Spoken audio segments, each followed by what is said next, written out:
Ang ideya ng lunar parasitization ay isang esoteric theory na nakakuha ng atensyon sa ilang New Age at conspiracy theory circles. Iminumungkahi ng teoryang ito na ang buwan ay hindi lamang isang passive celestial body, ngunit gumaganap bilang isang uri ng control o parasitization device na negatibong nakakaapekto sa sangkatauhan at planetang Earth. Pinagmulan ng teorya.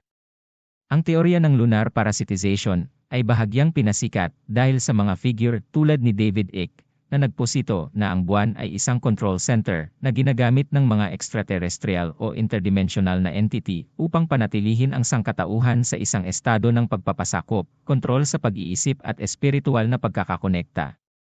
Ayon sa pananaw na ito, ang buwan ay maaaring naglalabas ng mga frequency o enerhiya na nakakasagabal sa kamalayan ng tao at nagpapanatili sa sangkatauhan sa isang uri ng mental o masiglang bilangguan. Iminungkahing parasitization mechanism. Pagpapalabas ng mga dalas ng pagkontrol.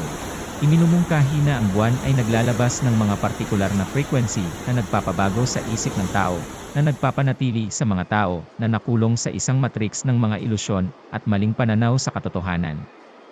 Ang mga frequency na ito ay maaaring idinisenyo upang limitahan ang espiritual na potensyal ng tao at panatilihin siya sa isang estado ng kamangmangan o pagpapasakop. Pagmamanipula ng vital energy. Ayon sa ilang theorists, ang buwan ay maaaring nag-drain ng vital o pranic energy ng mga tao, pinapakain ang kanilang emosyonal na enerhiya, lalo na ang mga negatibong emosyon tulad ng takot, pagkabalisa, at kawalan ng pag-asa. Ito ay maihahambing sa isang parasito na kumukuha ng enerhiya mula sa host nito upang mapanatili ang sarili nito. Panghihimasok sa mga biolohikal na siklo.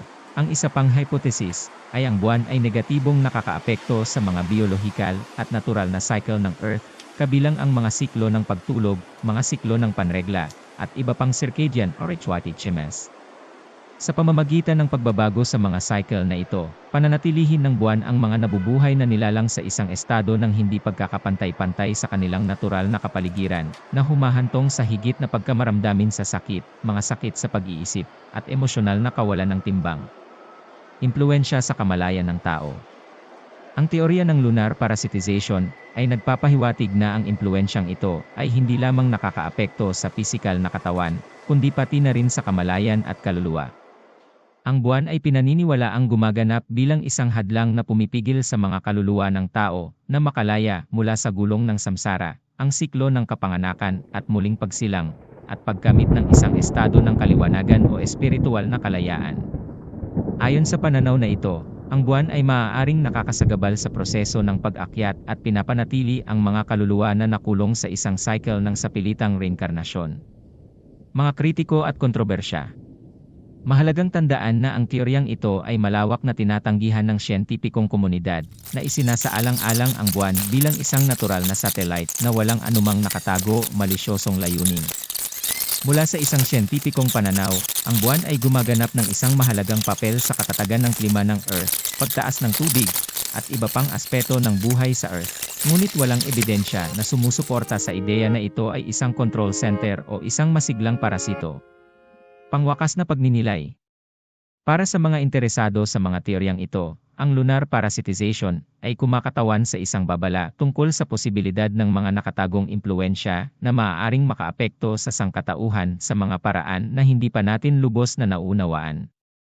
Para sa iba, ang mga ideyang ito ay nagsisilbing metapora para sa panloob at panlabas na pakikibaka na kinakaharap natin habang hinahanap natin ang espiritual na pag-unlad at pagpapalaya mula sa mga limitasyon na ipinataw ng lipunan, nakatanim na mga paniniwala, at ating sariling mga pananaw. Sa buod, ang lunar parasitization ay isang teorya na pinaghahalo ang esoteric, conspiratorial at metaphysical na mga elemento upang ipaliwanag ang ilang aspeto ng buhay at kamalayan ng tao, bagamat ito ay kulang sa siyentipikong suporta.